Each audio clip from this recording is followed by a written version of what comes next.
বিজ্ঞান দ্বিতীয় পত্র একটা এমসিকিউ সমাধান করব ঢাকা বোর্ড 2024। ঠিক আছে, 1 নাম্বার কি বলা হচ্ছে, মুনাফার যে অংশ শেয়ার হোল্ডারে বণ্টন করা হয় তাকে কি বলে? লভ্যাংশ। তাকে কি বলে? লভ্যাংশ। তাহলে মুনাফার যে অংশ শেয়ার হোল্ডারদের মধ্যে বণ্টন করা হয় তাকে বলা হয় লভ্যাংশ বা লাভের অংশ। আচ্ছা, লাভের অংশ।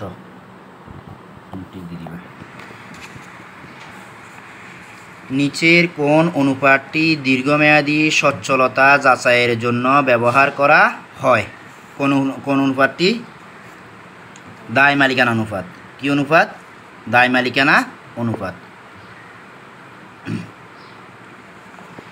তারপর হচ্ছে উদ্দীপকটি পড়ে 3 ও 4 নং প্রশ্নের উত্তর দাও। আমরা কিন্তু বোর্ড কোশ্চেন সমাধান করছি ঢাকা বোর্ড 24 হিসাব বিজ্ঞান দ্বিতীয় পত্র এইচএসসি। ঠিক আছে, আমরা 1, 2 হয়ে গিয়েছে। 3 নাম্বার দেখেন, উদ্দীপকটি পড়ে 3 ও 4 নং প্রশ্নের উত্তর দাও। ব্যবহৃত কাঁচামাল 1,20,000 টাকা, প্রত্যক্ষ খরচ 25,000 টাকা, মুখ্য ব্যয় 2,10,000 টাকা এবং কারখানা উপরি খরচ প্রত্যক্ষ মজুরি 40%। তাহলে কারখানা উপরি খরচ কি? প্রত্যক্ষ মজুরি 40%। আমাদের কাছে জানতে চাইছে প্রত্যক্ষ মজুরি ও কারখানা উপরি খরচের পরিমাণ কত। আচ্ছা, তাহলে আমাদের এখানে ব্যবহৃত কাঁচামাল 1,20,000 টাকা, প্রত্যক্ষ খরচ দেওয়া আছে 25,000 টাকা, মুখ্য ব্যয় 2,10,000 টাকা, কারখানা উপরি খরচ দেওয়া আছে প্রত্যক্ষ মজুরি 40%। এখানে জানতে চাইছে প্রত্যক্ষ মজুরি কারখানা উপরি খরচের পরিমাণ কত। তাহলে আমরা এখানে ফর্মুলা যদি ইউজ করি, প্রত্যক্ষ মজুরি ইকুয়াল টু সমান মুখ্য ব্যয় মাইনাস ব্যবহৃত কাঁচামাল প্লাস প্রত্যক্ষ খরচ। তাহলে আমাদের এখানে মুখ্য ব্যয় অঙ্কে দেওয়া আছে 2,10,000 মাইনাস ব্যবহৃত কাঁচামাল দেওয়া আছে 1,20,000, প্রত্যক্ষ খরচ দেওয়া আছে 25,000। তাহলে আমাদের বের হলো 65,000 টাকা। এটা একটা ফর্মুলা। প্রত্যক্ষ খরচ মজুরি ইকুয়াল টু মুখ্য ব্যয় মাইনাস ব্যবহৃত কাঁচামাল প্লাস প্রত্যক্ষ খরচ। তাহলে আমাদের 2,10,000 টাকা থেকে 1,20,000 টাকা আর 25,000 টাকা মাইনাস করলে 65,000 টাকা আসে, প্রত্যক্ষ মজুরি বের হয়ে গেল। এরপর আমাদের কাছে জানতে চাইছি প্রত্যক্ষ মজুরি তো হইল, কত বাড়িল? 65,000 টাকা। কারখানা উপরি খরচের পরিমাণ কত? আসেন, এখানে বলা হচ্ছে কারখানা উপরি খরচ প্রত্যক্ষ মজুরি 40%। তাহলে আমাদের প্রত্যক্ষ মজুরি কত বাড়িল? 65,000 টাকা বাড়িল। এই যে 65,000 টাকার দেখেন কারখানা উপরি খরচ 65,000 টাকা, 40% হচ্ছে 26,000 টাকা। আশা করি সবাই বুঝতে পারছেন। ঠিক আছে, তাহলে আমাদের এখানে আনসার হচ্ছে 65,000 টাকা আর 26,000 টাকা। তাহলে কত নাম্বার? 65,000, 26,000 ক। আচ্ছা, উৎপাদন ব্যয়ের পরিমাণ কত? এখন আমাদেরকে বলছে উৎপাদন ব্যয়ের পরিমাণ কত টাকায়। আসেন, তাহলে উৎপাদন ব্যয় মুখ্য ব্যয় যোগ কারখানা উপরি খরচ। তাহলে মুখ্য ব্যয় আমরা কিছুক্ষণ আগে অঙ্কে দেওয়া ছিল, যে খেয়াল করেন 2,10,000 টাকা অঙ্কে দেওয়া ছিল প্রশ্নে, 2,10,000 টাকা যোগ আপনার কারখানা উপরি খরচ কিছুক্ষণ আগে বের করলাম, এই যে 65,000 টাকা 40%, 26,000 টাকা। তাহলে 2,10,000 যোগ 26,000, 2,36,000 টাকা। আশা করি সবাই বুঝতে পারছেন। তারপরটা আসেন, তারপরটা কি বলা হইল?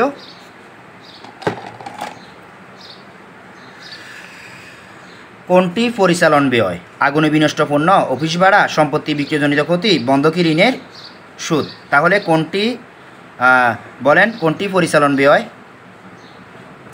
খ, অফিস ভাড়া। পরিচালন ব্যয় কোনটা? অফিস ভাড়া। আবার বলি, পরিচালন ব্যয় কোনটি? পরিচালন ব্যয় অফিস ভাড়া।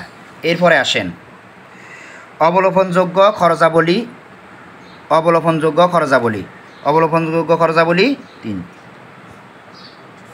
তাহলে দেখেন অবলোপনযোগ্য খরচাবলী হচ্ছে 2 ও 3। 2 হচ্ছে কি? প্রারম্ভিক খরচাবলী, 3 হচ্ছে অবলেখকের কমিশন। এরপর আসেন অদাবিকৃত লভ্যাংশ কোম্পানির কি? অদাবিকৃত মানে যেটার উপর কোনো দাবি নেই, যে লাভের অংশের উপর কোনো দাবি নেই, তাহলে এটাকে বলা হয় দায়। অদাবিকৃত লভ্যাংশ কোম্পানি কি? দায়। আসেন উদ্দীপকটি পড়ে 8 ও 9 নং প্রশ্নের উত্তর দাও। নির্মুক্ত হিসাবের উদ্বৃত্তসমূহ একটি কোম্পানির মিল থেকে নেওয়া হয়েছে। দেনাদার 25,000 টাকা, অগ্রিম খরচ 10,000, ব্যাংক উদ্বৃত্ত ক্রেডিট 5,000। ব্যাংক উদ্বৃত্ত ক্রেডিট মানে ব্যাংক উদ্বৃত্ত যদি ডেবিট হয় ব্যাংক জমা, ক্রেডিট হলে ব্যাংক জমা তিরিক্ত। আচ্ছা, 5,000 টাকা, তার মানে এটা দায়। স্থায়ী সম্পত্তি 15,000, সমাপনী মজুদ 8,000। আপনার কাছে এখানে জানতে চাইছে চলতি সম্পদের পরিমাণ কত। তাহলে চলতি সম্পদের পরিমাণ মানে কি? চলতি সম্পদের পরিমাণ মানে টাকা। তাহলে চলতি সম্পদের পরিমাণ কি? দেখেন 8 নাম্বার আমরা যদি এখানে আনসারটা দেখি, চলতি সম্পদের পরিমাণ এই যে চলতি সম্পদ দেনাদার যোগ অগ্রিম খরচ যোগ সমাপনী মজুদ, তাহলে কত বাড়লে 25,000 টাকা, 10,000 টাকা যোগ 8,000 টাকা, 43,000 টাকা। এই টাকাগুলো সবগুলো এখানে দেওয়া আছে। আপনার কাছে এখানে চলতি সম্পদ জানতে চাইছে। আমরা চলতি সম্পদ কী কী জানি? হাতে নগদ, ব্যাংকে জমা, দেনাদার, অগ্রিম, সমাপনী মজুদ। ম্যাক্সিমাম সময় এগুলোই থাকে। তো এগুলোর মধ্যে এখন চলতি সম্পদ কী কী আছে? দেনাদার আছে, অগ্রিম খরচ আছে, সমাপনী মজুদ আছে। আপনি দেখেন এখানে কোশ্চেনের মধ্যে দেওয়া আছে দেনাদার, এই যে দেনাদার দেওয়া আছে 25,000, অগ্রিম খরচ আছে 10,000 এবং সমাপনী মজুদ দেওয়া আছে আপনার 8,000। সবগুলো যোগ করলাম, আমার এখানে আনসার হলো কত? 43,000। চলতি মূলধনের পরিমাণ কত? তাহলে চলতি মূলধনের সূত্র কি? চলতি সম্পদ মাইনাস চলতি দায়। আসেন এখানে চলতি সম্পদ কত? কিছুক্ষণ আগে আমরা চলতি সম্পদ বাইর করলাম 43,000 টাকা, ঠিক আছে, এই যে 43,000 টাকা। আর চলতি দায় কত? চলতি দায় শুধু এখানে একটাই আছে, ব্যাংক উদ্বৃত্ত ক্রেডিট ব্যালেন্স মানে ব্যাংক জমাতিরিক্ত 5,000 টাকা। তাহলে চলতি সম্পদ থেকে 43,000 টাকা থেকে 5,000 টাকা বাদ দিব। 43,000 টাকা থেকে 5,000 টাকা বাদ গেলে আমাদের আনসার হবে, যে দেখেন এখানে করা আছে 43 থেকে 5 গেলে 38,000 টাকা। আপনাদের এখানে একটা টেকনিক শিখাই দিই। টেকনিকটা হচ্ছে, আপনাকে যদি বলা হয় চলতি মূলধন, চলতি অনুপাত, চলতি অনুপাত সূত্র হচ্ছে চলতি সম্পদ ভাগ চলতি দায়, ঠিক আছে, যদি অনুপাত বলে। আর যদি বলে আপনার মূলধন, হ্যাঁ মূলধন, তাহলে চলতি সম্পদ মাইনাস চলতি দায়। তাহলে আমরা কি শিখলাম? ভাগ দিলে অনুপাত, বিয়োগ দিলে মূলধন। তাহলে আমাদের এখানে ফর্মুলা আছে, দেখেন খেয়াল করেন। চলতি মূলধন ইকুয়াল টু চলতি সম্পদ মাইনাস চলতি দায়। 43,000 টাকা থেকে 5,000 টাকা চলে গেছে 38,000 টাকা। 43,000 টাকা কীভাবে বাইর করছি কিছুক্ষণ আগে দেখানো হলো। আর এখানে একটা চলতি দায়, শুধুমাত্র ব্যাংক উদ্বৃত্ত মানে ব্যাংক জমাতিরিক্ত 5,000 টাকা বাদ গেল, 38,000 টাকা হলো। এরপরে আসেন আমাদের কত? 38,000 টাকা। 38,000 টাকা দাগ দেন এখানে। আচ্ছা, সুনাম কোন প্রকার সম্পত্তি? অদৃশ্যমান। সুনাম কোন প্রকার সম্পত্তি? অদৃশ্যমান। আচ্ছা, এরপর আসেন 11 নাম্বার, চলতি অনুপাতের আদর্শমান 2:1। 2:1, গুড। তারপরে আমরা যাই, নিচের কোনটি নিচের অনুপাতগুলোর মধ্যে তারল্য অনুপাত হলো? তারল্য অনুপাত হলো এই যে 1:2, মানে হচ্ছে মোট লাভ অনুপাত, নিট লাভ অনুপাত। এরপরে আসেন, উদ্দীপকটি পড়ে 14 ও 15 নম্বর প্রশ্নের উত্তর দাও। আটরাই লিমিটেড প্রতিটি 10 টাকা মূল্যের 50,000 শেয়ারে নিবন্ধিত হলো। তাহলে 10 টাকা মূল্যের 50,000 শেয়ার, তাহলে 10 টাকা গুণ 50,000 ইকুয়াল টু 5 লাখ। অনুমোদিত মূলধন কত? 5 লক্ষ টাকা। এই যে দেখেন অনুমোদিত মূলধন আপনার 50,000 শেয়ার, 10 টাকা করে 5 লক্ষ টাকা, ঠিক আছে। এরপর আপনাকে কি বলা হচ্ছে? বলছে কোম্পানি 10,000 শেয়ার ইস্যু করছে। তাহলে ইস্যু করছে কত? প্রথমে 10,000 শেয়ার, 1 লক্ষ টাকা 20,000 টাকা মূল্যে একটি মেশিন ক্রয় করে। এরপর নগদ 3,90,000 টাকা মূল্যে 30,000 শেয়ার ইস্যু করে। তাহলে টোটাল ইস্যু একবার করছে 10,000, একবার করছে 30,000, টোটাল মানে 40,000 ইস্যু করছে। 10,000 ইস্যু করছে 10 টাকা করে, 10,000 গুণ 10 1 লক্ষ টাকা, 30,000 গুণ শেয়ার ইস্যু করছে 30,000 গুণ 10 3 লক্ষ টাকা, টোটাল 4 লক্ষ টাকা আমাদের ইস্যু করছে। আচ্ছা, যাই হোক, কোম্পানি বিলিখিত মূলধনের পরিমাণ কত? এই বিলিখিত মূলধন মানে হচ্ছে দেখেন 4 লক্ষ টাকা। 4 লক্ষ টাকা ক্লিক করেন। আচ্ছা, আনসারে কীভাবে করা হচ্ছে আমরা একটু যদি দেখি।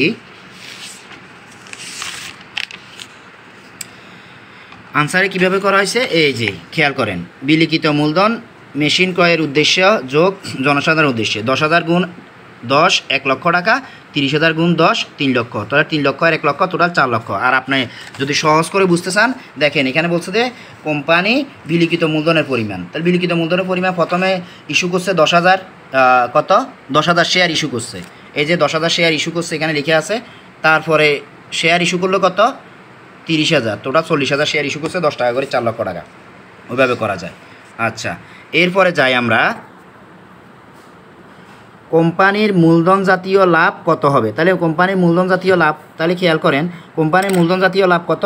শুনেন, এখানে আমরা অঙ্কটা একটু ভিন্নভাবে করতে হবে, একটু ডিফারেন্স অ্যাঙ্গেল করতে হবে। মূলধন জাতীয় লাভ খেয়াল করেন, আপনার এই যে মূলধন জাতীয় লাভ শেয়ার ও দিয়ার, তাহলে দেখেন 1 লক্ষ টাকা শেয়ার, 1 লক্ষ টাকা 10,000 গুণ 10 1 লক্ষ টাকা, তাহলে সেখানে হচ্ছে যে 10,000 গুণ 10 1 লক্ষ টাকা, এটা হচ্ছে 1,20,000 টাকা, অতিরিক্ত 20,000 টাকা হইলো।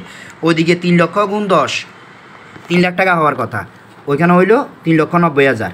তাহলে এদিকে 1 লক্ষ টাকারগুলো হচ্ছে 1,20,000, এদিকে 3 লক্ষ টাকাটা হচ্ছে 3,90,000। তাহলে এদিকে অতিরিক্ত 20,000, এদিকে 90,000, 90,000 20,000 1,10,000 টাকা। আশা করি বুঝতে পেরেছেন। যাই হোক, এরপর আসেন, তাহলে 1 লক্ষ কয় টাকা হইলো এটা? গুড। আচ্ছা, কীভাবে আমি আবার একটু বলি, এই যে 1,20,000 টাকা তো, কিন্তু এটা 10,000 শেয়ার 10 টাকা করে 1 লাখ টাকা বিক্রি করছে, 1 লক্ষ ইস্যু করছে 1,20,000, তাহলে অতিরিক্ত আরও 20,000।